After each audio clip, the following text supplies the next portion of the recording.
એકદમ બ્રાઉન થઈ જવા પડે ત્યાં સુધી સડવા દેવાના છે. ના પકોડા લુખા ખાવી એવા છે, આમાં ચટણીની જરૂર નથી, એવા બન્યા કકરા છે. Hello and welcome back to R channel guys.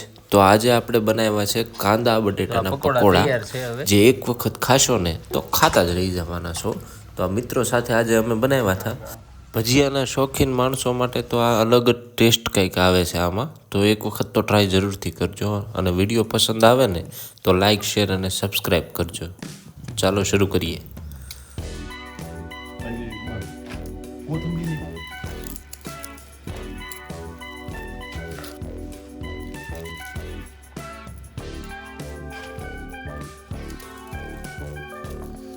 ડુંગળીને છે ને પેલા આ રગ કાપવી પડે મારા વાલા.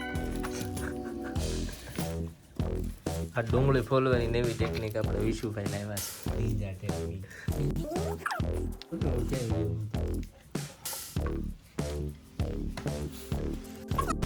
લીલો લીલો સમ જો શેનો છે ઈ? મીઠો લીમડો કહેવાય છે હો ભાઈ. કૂણો માખણ. આદુને આપણે કટરમાં કાઢી નાખવાનું છે. તો એને કેવું આદુ છે? દેશી છે? દેશી ઘરની જલ્દી વાડીનું ભાઈ. આપણી વાડીનું જ છે? ના ના, આપણી વાડી આવડું આદુ ન થાય.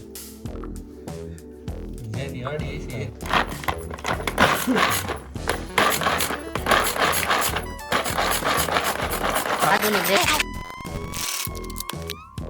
જો એકદમ ગ્રેવી થઈ ગઈ છે મસ્તી. કાંદા અને બટેટાના પકોડા બનાવવા માટે એના માટે છે ને તીખી મરચી છે, એને આવી રીતે કટિંગ કરી લીધેલી છે પહેલેથી નથી આપણે. આ લીલા ધાણા છે, આ આદુને કદ્દુકસ કરેલું છે, આ લસણ છે, આ ડુંગળી આ રીતે કાપી નાખેલી છે, કાંદા આને છૂટી પાડી દઈશું આપણે.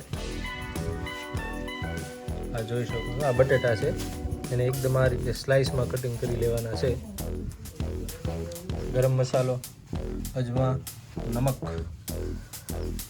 લાલ મરચું, આ કોર્નફ્લોર છે, બેસન છે, મીઠો લીમડો.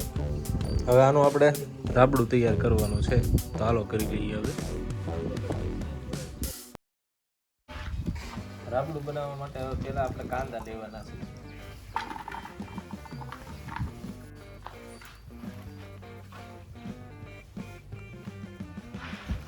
હવે એમાં આપણે આ એકદમ સ્લાઇસ કરેલા જે બટેટા છે એ એડ કરવાના છે.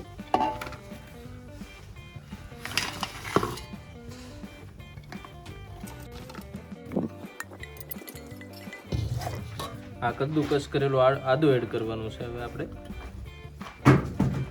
પછી આ છે લસણ અને લીલા ધાણા. આની ક્વોન્ટિટી થોડીક વધારે રહેશે લીલા ધાણાની. સ્પાઇસીનેસ માટે આપણે લેવાનું છે આ તીખી મરચી છે, એનો એકદમ રાઉન્ડ શેપ. હવે એમાં આપણે નમક એડ કરવાનું છે. આ ગરમ મસાલો છે અને આ સિક્રેટ મસાલો છે, ઘરે બનાવેલો છે. હવે આ છે મીઠો લીમડો. આ આપણે આવ્યો છે મયુર કાકાની વાડીએથી, 1 નંબર લીમડો.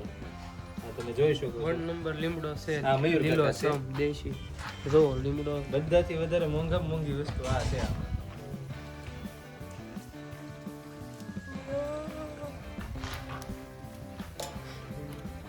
આ અજમા છે,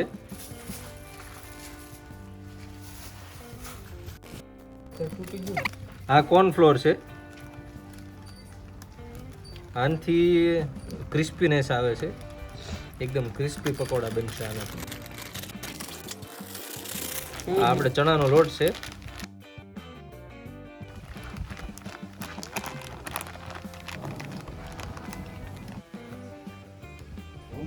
આ લાલ મરચું છે. આ સ્વાદ અનુસાર લેવાનું, કોઈને જો વધારે સ્પાઇસી જોતું હોય તો એ વધારે પણ કરી શકે છે.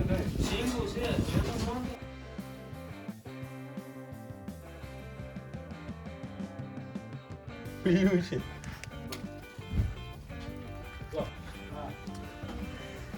ચૂલો જગી ગયો છે. આપણું રાબડું તૈયાર છે. નંબર ના આપણું તવી મુકાઈ ગઈ છે. કેમ છે?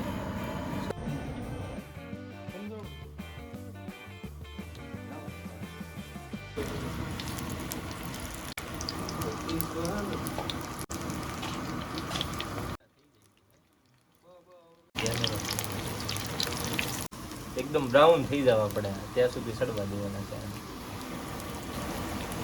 પકોડા બનાવવા માટે ઇન્ગ્રીડિયન્ટ્સનું લિસ્ટ ડિસ્ક્રિપ્શનમાં મળી જશે, જેમાં 8 થી 10 જણાના પકોડા બનશે.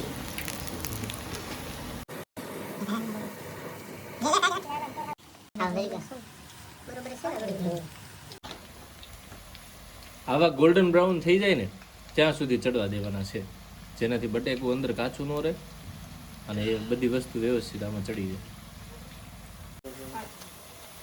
જો આ એકદમ ક્રિસ્પી અને ગોલ્ડન બ્રાઉન હવે તૈયાર થઈ ગયા છે. હવે આને ઉતારી લઈશું આપણે.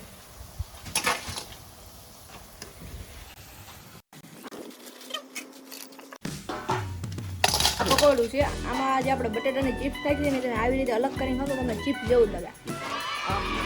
તો પાછળનું બધે કેવું લાગે પાછું? એ મસ્ત લાગે. પકોડા છે. શું છે આ બધું? ના ના પકોડા લુખા ખાવી એવા છે, આમાં ચટણીની જરૂર નથી. એવા બન્યા કકડા ઘૂઘરા જેવા? કકડા એક નંબર. એટલી બધી લાઈક શેર અને સબસ્ક્રાઇબ કરી દો કે બેલ નોટિફિકેશન ઓન કરવાનું ભૂલતા જ નહીં. હા.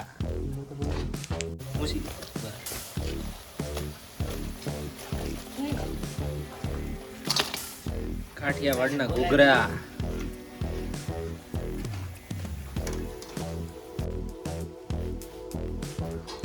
તો આ પકોડા તૈયાર છે હવે.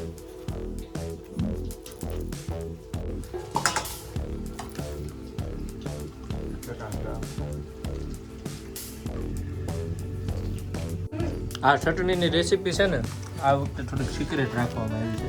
આની તમને રેસીપી બીજી વાર મળી રહેશે બીજા વિડીયોમાં.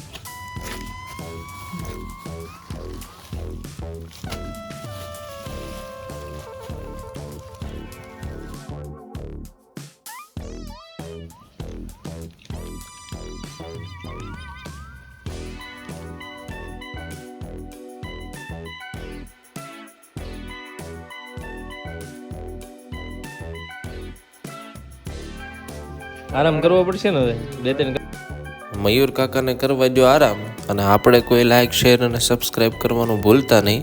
હવે મળીએ નેક્સ્ટ વિડીયોમાં.